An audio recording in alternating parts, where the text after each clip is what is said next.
No 2.0. So when you do a TED Talk, it's interesting how when you put something out to the internet, you kind of got to follow through with it. And so I started saying no to a lot of things, including a lot of professional engagements that I would normally be the person pleaser. I would have said yes to everything. This is my dog mirroring that no.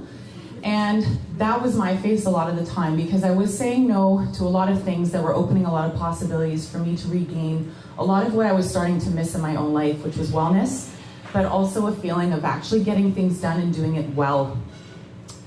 But I felt, even in saying no, that I was starting to really separate myself from a lot of friends and sometimes family. I felt as though I was disappointing people. And what I started to notice was that the more I kept things inside, the less I felt in control of things. And so I started telling people no because I needed to tell people that it wasn't working for me anymore. This spilled in a lot into my professional life, and saying no initially was really hard. I started to recognize that fitting in didn't work for me anymore. Fitting in simply meant that I needed to assess the situation and see how I could fit into that situation so that I wouldn't be necessarily seen, versus belonging, which is really where I wanted to situate myself. Belonging required nothing of me. It meant that I needed to be myself. But in being myself, belonging was really tough. And so I crashed huge. By the end of June, I felt like I needed to kind of just completely retract from a lot of things, not just professionally, but also personally.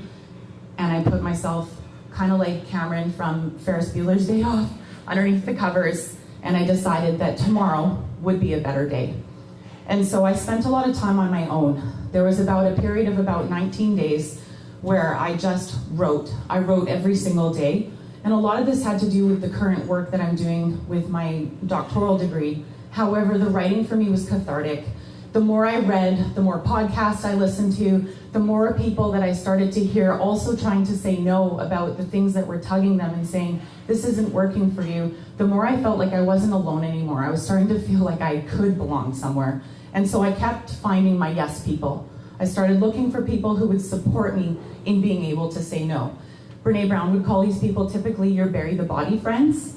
And so I stuck with those friends. You know who I'm talking about. And so writing to lace my shoes was really a big thing for me, which meant that for the 19 days, I would wake up at 6 a.m. every day. I would leave my house and I would take about a 10 to 12 kilometer walk right outside in my own community of the Coquitlam River. And I would come back and I would write for about 6 hours. And what I started to notice that in walking, this was when I meditated the most.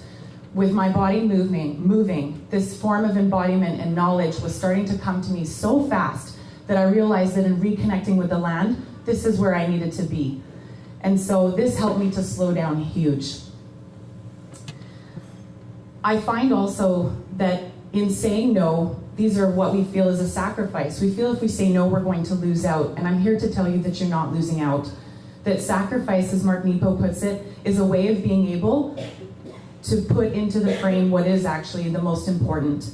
So I got rid of a lot of stuff going on with social media. I started not being on my phone as much. I let go of things that certainly, I think even 6 months ago would have really tipped me off. And I really find now that these are the least of my issues when it comes to things. And that's because I had enough time to reflect and think.